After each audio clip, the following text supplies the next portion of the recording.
Howdy my totally tubular gamers, we are back with another video, and today I got a bit more of a positive video for you all. Today we're going to be talking about games that maximize every single minute. In my previous video I talked about games that just kind of waste your time and have you do a bunch of unnecessary things or take too long or have moments where it doesn't feel like it's really adding anything to the experience. So we're going to look at the inverse of that.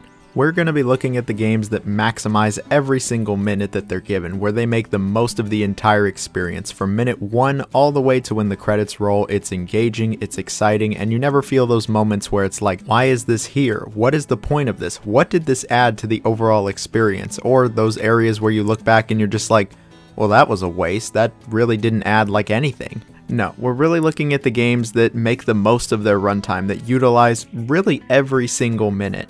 All of these games, at least in my opinion, have fantastic pacing and are engaging start to finish, and so here are 10 games that really maximize every minute. This list is in no particular order and it's from several different generations of gaming. There's some new games, there's some old games. These are just 10 games I thought of. Maybe I'll do a part 2. As always, let me know down below how you all are feeling. What are some games you all played where it felt like it maximized every single minute or didn't overstay its welcome? Either way, I'd love to hear down below, so please like, share, comment, subscribe. I got the Patreon and the super thanks. Any support is truly greatly appreciated. Do want to give a shout out to all my patrons. Thank you so much. Let's just get started. The first game I'm going to bring up here is The Last of Us Part 1. When talking about games that don't respect your time, I use this game as an example of a game that does really maximize every single minute it's given, and I truly do believe that. While I know not everybody loves The Last of Us, and I'm certain that plenty of people are sick of me talking about the game at this point, I think most people can agree that the pacing is one of the strongest aspects of the first game. It's a very tight, like 9 to 10 hours long, and it doesn't feel like it wastes any of your time at all. It doesn't go on too long, and every single moment, every single area,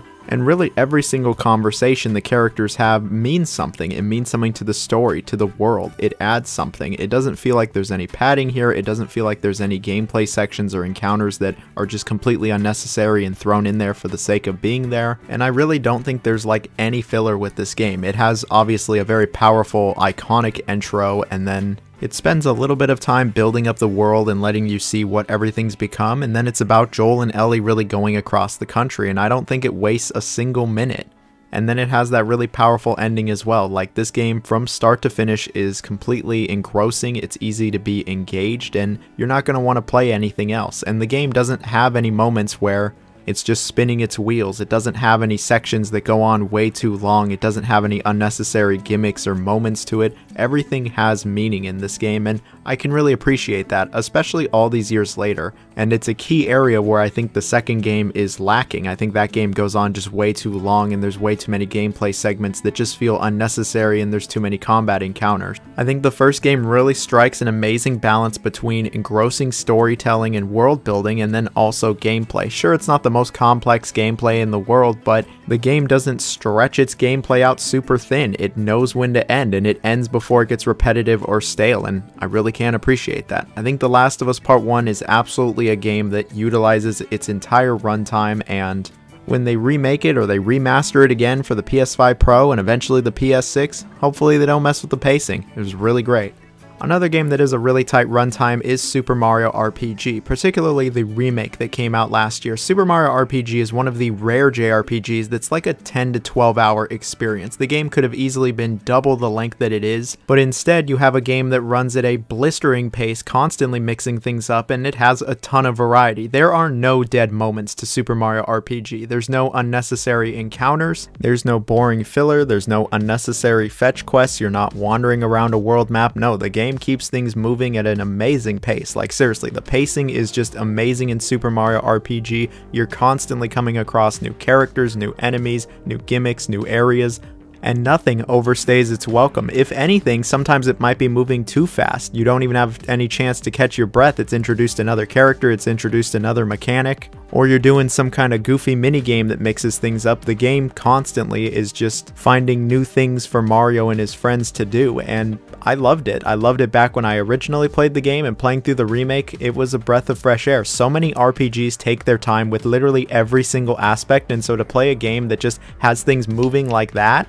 It felt incredibly refreshing. So many RPGs, especially nowadays, are just long and drawn out, taking, 40, 50, 60, sometimes 100 hours long. Not this game. You'll be able to wrap this game up in a weekend, and it's an amazing experience. There's no bloat here, there's no filler, and it's filled with dozens, like legit dozens of memorable and iconic moments to not only Mario, but just kind of RPGs in general. I had a lot of fond memories with this game, and going back to the remake, it just made my love for it even stronger. And it's funny because eventually I moved on to the Paper Mario The Thousand Year Door remake, and I was just like, man, I love this game too, but I kind of miss the pacing of Super Mario RPG. It just felt so freeing in so many aspects, but if you haven't tried this one and you like RPGs, I highly recommend. So this one might be a bit of a cut, but I have the original Silent Hill 2. Obviously, I played through the Silent Hill 2 remake a few weeks ago, and I've talked about it a bit on this channel. But it was after playing through the remake that I realized the original Silent Hill 2 really made the most of every single minute it was given. From the moment you see James in the bathroom all the way to when he gets to the hotel, I really feel like this game utilized all of its runtime. It doesn't ever waste your time, there's no unnecessary filler. It doesn't overstay its welcome, and it certainly doesn't get stale. Narratively, I think this game is fantastic with its pacing. Every scene has an impact. Every piece of dialogue means something in this game. And as for the gameplay, you don't ever spend too long in any of these areas, and I don't think any of the puzzles really overstay their welcome here. Yeah, the game is a bit dated. It might take some time to get used to the controls, and it isn't the prettiest game, but man, the pacing really was just amazing in Silent Hill 2. The remake, I just can't say the same thing. I'm not going to say that it's this bloated, drawn out mess or anything like that. I just don't think the pacing is as good as the original. I don't care for all of the little areas they add, and I think there were several parts that just felt completely unnecessary, and I didn't expect, a complete one-to-one remake. I was certain they were going to add things because the game is only like 7 to 8 hours, and a AAA game nowadays, I guess, just can't be that long. But adding an extra 3-4 hours really did mess with the pacing, and there were a few moments in that remake where I was like, okay, I've had a bit enough of this area. I've been in the apartments long enough. I've been in the hospital long enough. Can we move to the next area? I've had enough of the combat, let's move on. And the game was starting to actually overstay its welcome. It went on just too long, in my opinion. The original game, I don't really got any issues like that with it. And I think all these years later, it really is a great survival horror example of a game that is all killer with no filler. So here we got an FPS, we have Doom Eternal. Honestly, you could have just about every Doom game on this list outside of Doom 3 and maybe Doom 64. And that's because at the end of the day, they're first-person shooters, they're pretty straight to the point, and they certainly don't have anything like impactful, slow storytelling holding them back. I mean, Doom Eternal, you know exactly what it is. It's Doom Eternal. You kill basically everything that moves, you're destroying everything, it's nice and violent, you got the ripping and the tearing, and yeah, there is a story in Doom Eternal, there's even a few cutscenes. You can skip these, but I don't think they take away from the game, and I think it actually is kind of cool that they try to have some semblance of a story here. I think that's awesome. I think the game also really makes the most of every single level. They're just filled to the brim with enemies, there's secrets you can explore around, there's even some downtime where you do platforming, and I know plenty of people would say, this feels like a waste. Why is there platforming? Why would you put this game on the list with so much platforming? I actually think the platforming adds to Doom Eternal. I think it's a nice breakup in the action, it adds variety, and I genuinely do enjoy the platforming of Doom Eternal. Maybe I'm in the minority here, but I think it is genuinely a welcome addition, and I think it does add to the overall experience. As much fun as killing constantly is, I think it's good to have moments like these that really break up the action, and it just gives you a chance to, chill for even like 2 or 3 minutes. I mean, the platforming never goes on for more than a few minutes. And so with that, I think the pacing overall is just fantastic in Doom Eternal, and it was one of those games where it was like, I don't really want to play anything else. I'm just having such a good time here. It's constantly keeping me interested, it's introducing new things, and it doesn't feel like there's anything close to filler or anything like that. It certainly didn't overstay its welcome, and I think it was a very tight, solid experience with very good pacing. So here we have Hi-Fi Rush. I saw a comment about this game saying that it doesn't overstay its welcome, and I thought about it and went, it really doesn't. Hi-Fi Rush is a very lean, solid, tight, 8 to 10 hour experience that really doesn't overstay its welcome. It makes the most of every single minute that's in it. From a narrative, gameplay, and music perspective, it really does try to make the most of its entire runtime, and I actually really did enjoy it. I thought it was one of the best games of last year, and I'm very excited that we are actually going to get a sequel to this game. When it comes to this game's pacing, it's actually really great. After a very brief intro, they really just throw you into it and give you the tools to succeed pretty much immediately. They explain to you how the gameplay works, the entire game moves to a beat, and the rest of the game moves to a said beat. Well, outside of the cutscenes and maybe some of the menus, but it's all really great stuff. When it comes to the gameplay itself, they're constantly coming up with new things that you're doing. You're going to new environments pretty frequently. There's platforming, there's combat, there's a good amount of variety here. No area or section really overstays its welcome. You don't feel like you should be moving on to the next area. There's plenty of bosses, there's tons of cutscenes and dialogue in between everything. It just is constantly keeping things fresh. It's one of the best aspects of this entire game. That and that the combat, it is actually pretty good. While it isn't crazy complex and it's not on the scale of like Devil May Cry 4 or 5, it still is a really fun time. This is a really great character action game, and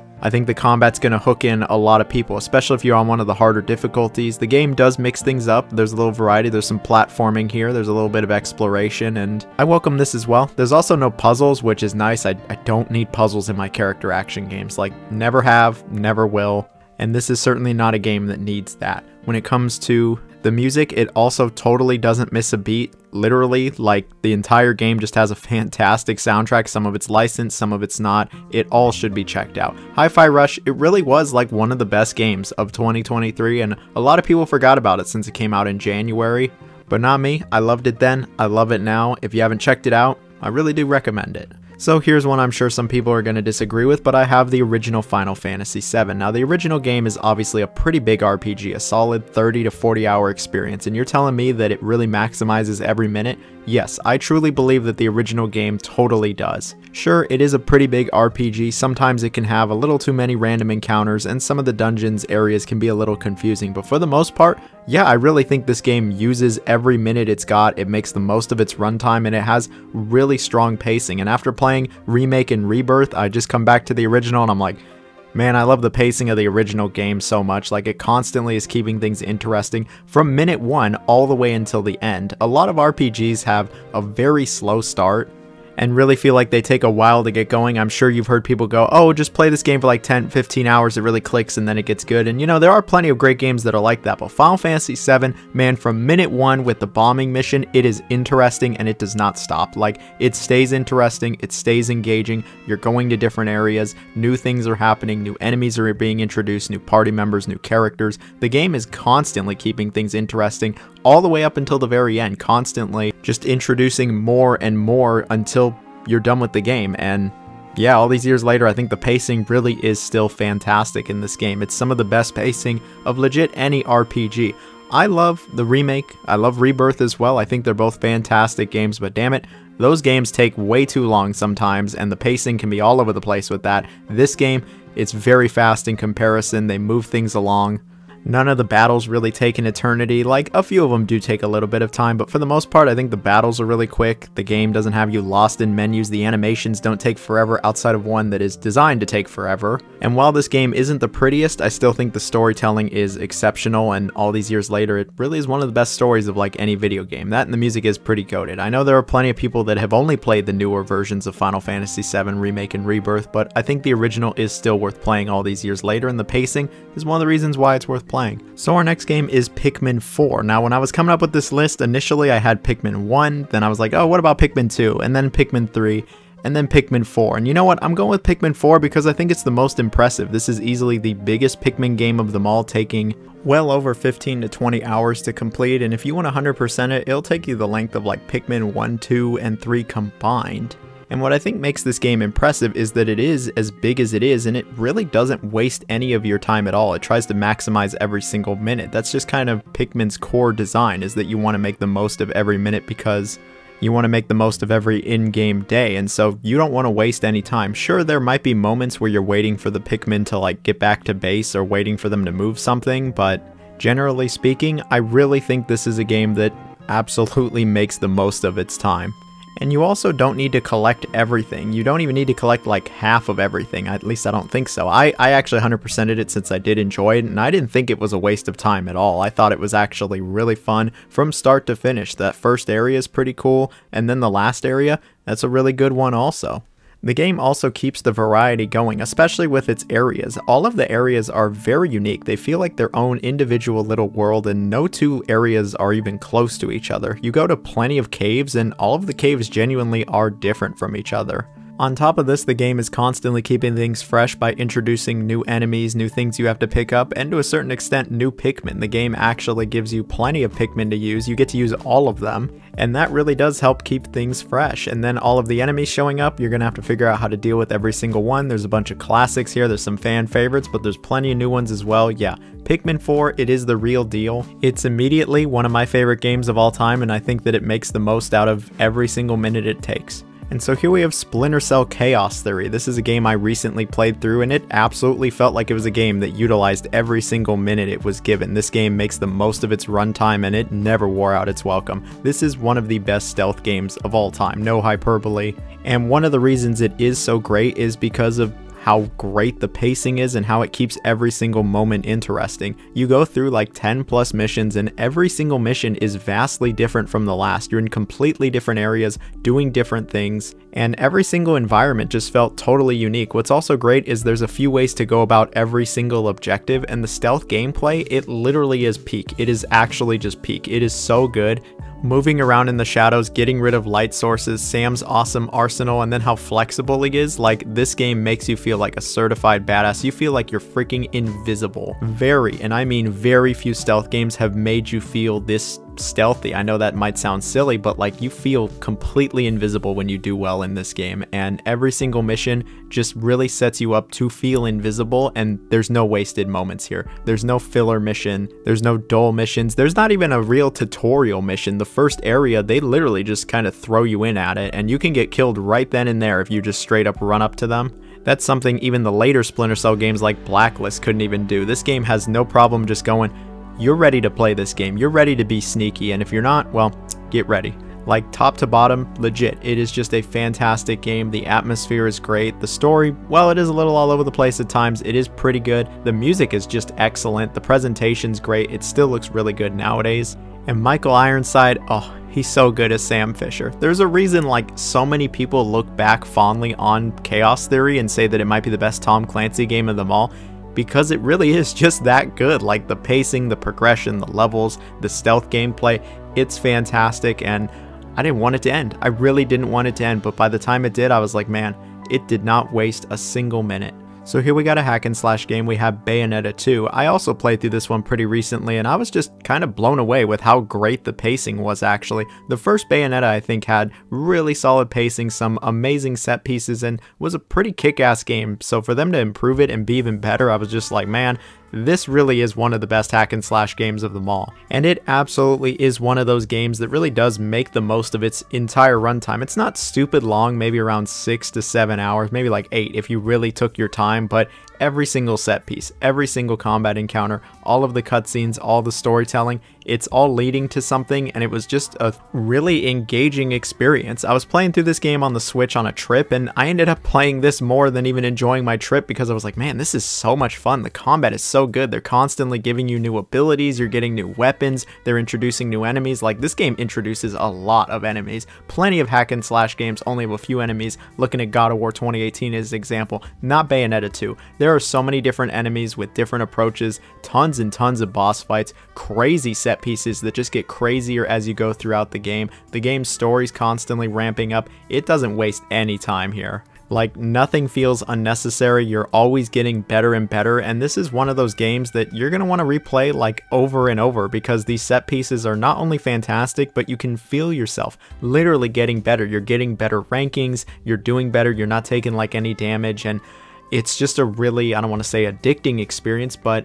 I felt kind of obsessed with it. And after I finished it, the first thing I wanted to do was just go back and play even more of it. Like, I really just wanted more from this game. That's how good the pacing and everything was in it. If you haven't tried it and you like hack and slash games, I really think this one is worth checking out. It is on the Switch, so at least it's not locked to the Wii U, and it is a really great game. And to finish things off, we have Serious Sam the Second Encounter, well, the HD version of Second Encounter. This has always been a personal favorite of mine. It really has been one of my favorite video games just throughout my entire life, and every time I come back to it, man, I just love it so much. And what's crazy to me is how the game really does maximize every single minute. One of the reasons I love this game so much is because the pacing is absolutely fantastic. The original game had pretty good pacing, but Second Encounter, man, it's so good. This game is like 12 levels, and all 12 levels are very different from each other. And every single one is just action-packed, where you're killing just hundreds of enemies. And yeah, you are killing the same, dozen, 2 dozen enemies over and over, and that could get stale for some, but for me, it's never gotten old. Here we are with over 100+ hours in this game, and I still love it all these years later, man. This game is just so much fun. All of the levels keep things interesting. They've got different encounters. They're introducing new enemies. You get plenty of different weapons. You have a great arsenal in this game. And it's crazy to me just how fresh this game still feels. Like many years after it's been released and subsequently remade, it still feels incredibly fresh. There's just never really been many shooters like Second Encounter, and I think it really just maximizes every single minute. It never got stale for me, never wore out its welcome, and by the end of it, I just wanted to play more, and so I did. And I played more, and here we are where we are today, where my first live stream is Serious Sam Second Encounter. It couldn't have ever been anything else for me personally.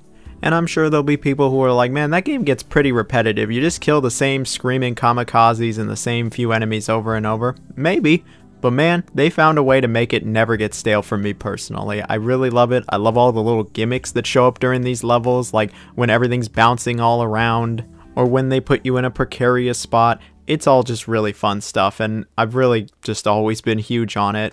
Maybe I'm just fanboying at this point for the game. That's a total possibility, but I really do think that it doesn't have like any bloat to it, and it's just a really amazing first-person shooter. But that's it for today's video. If you made it to this part of the video, you can comment water, because I have run out of water and I am quite thirsty at this moment. So you comment water, you can get a thumbs up and a heart from me. So thank you all very much. I hope everyone has a wonderful day, and yeah, bye-bye.